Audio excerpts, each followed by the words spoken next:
Okay, real quick, crash course about subcoolers, okay?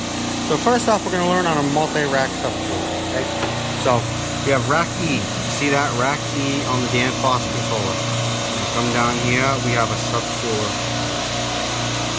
Rack A, subcooler, rack B, okay? So we're going to go into the settings. Okay? We can see that this is targeting stage 1 cuts in at 55 and then it cuts out at 35. The set point is 45 degrees, so this subcooler is working properly. So what does this subcooler do? What is it doing? Okay, so it's rack E subcooler on rack A. So we're gonna look. So that's rack A right there. Okay. We're going to go over to rack E first. We'll trace it from rack E first because why not? Rack E right there. Alright, so where is it? Now we're going to look. We're going to look at the circuits. We'll see if we can find a subcooler. Subcooler, rack A. Okay? E10 right here. See? Rack A subcooler. Okay? So we're going to see that those lines are going to go through there, all the way. I'm gonna keep going.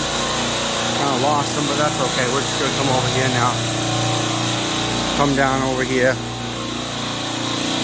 Rack A, subcooler. Right there, okay? So, you look in there, you see, this was that liquid line from rack E, comes all the way over to rack A, okay?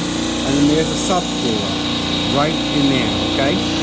So from there, what happens is there's a heat exchanger in here, in this subcooler right there. So if we follow this line, you can see that this is the liquid line on rack A, okay? So that's gonna go up to the roof, come down from the condenser. So the discharge comes out, right?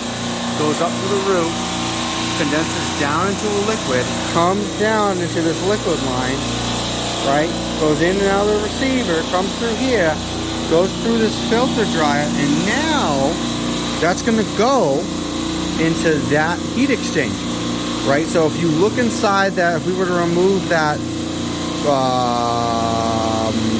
insulation, it would look like, maybe like a coil or something with fins on it, to really allow the heat to be dispersed, right?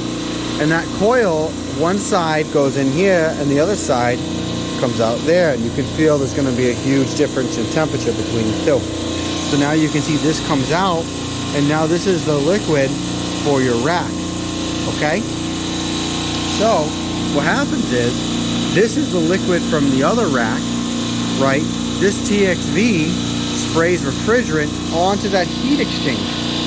That refrigerant absorbs the heat from this liquid line, cools it down to the desired temperature, okay? And then the refrigerant that sprays on the heat exchanger is brought back up, all the way over,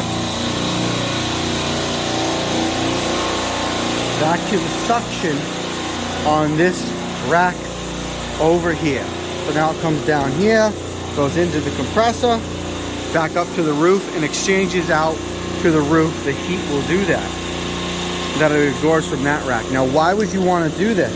Well, let's say this rack is a medium temperature rack. So let's say this pressure is, for example, 50, and this one is 200 on the discharge.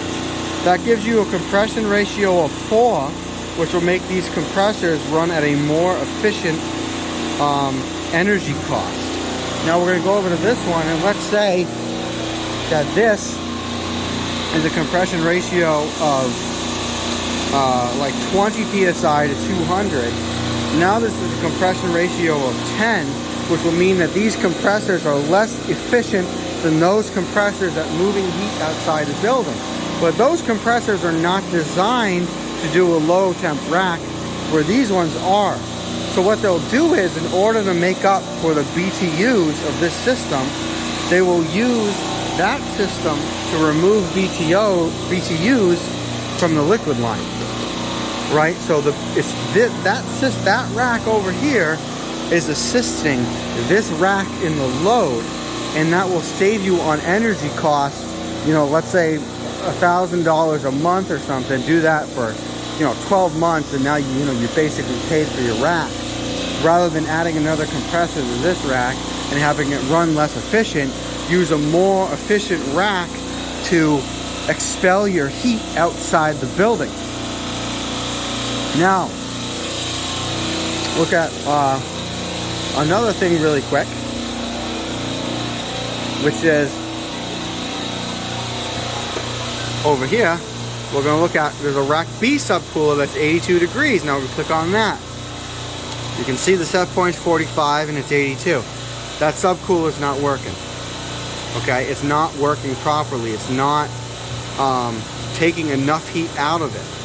Okay, because so why are we targeting 45 degree set point? I'm not entirely sure.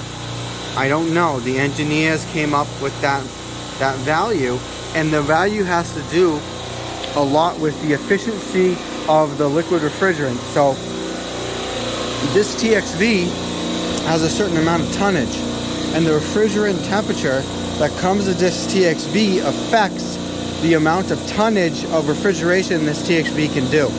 So the cases upstairs might be outfitted with TXVs that have a certain, it's assumed that there's a certain liquid temperature and liquid quality that is going through these TXVs that will affect the amount of BTU capacity these TXVs will have. So the subcooler allows the rack to be able to fine-tune that quality rather than being at the mercy of like your condenser. You can kind of have a sensing valve here, with the superheat value, and this valve can adjust and unadjust, feed and unfeed, as needed in order to get that nice 45 degree temperature out to your TXVs in your cases. Now we're going to go to this rack B, right? And we can see right here already that valve looks old, that power head looks rusty. So we can see a couple issues. That power head might not be working, it's rusted, the valve is green and old, it might be gummed up. Okay, so we can see that more than likely we have a problem feeding refrigerant through this system, and it'll have to be addressed to get down to that target value. So that's how racks on different subcoolers work. And just real quick, I want to mention, so inside the cabinet on these Hill Phoenix racks, you can see a list. Husband racks have the same thing. A lot of them do, especially the newer ones. You can see a list of the BTUs, and so for your subcooler, you can see right here, you can see the MBTU of 39 and MBTU of 54. So for rack A is 39, for rack B is 54. Okay, and then you have your expansion valve, you have your model of your I believe that is the subcooler model that you're using. Okay, and so you can even see over here the evap temp, what they're targeting is 30 degree evap temperature. Okay, which will translate to your pressure on your suction valve. Okay, so you can see that it has all that information inside there. So every subcooler is going to be different.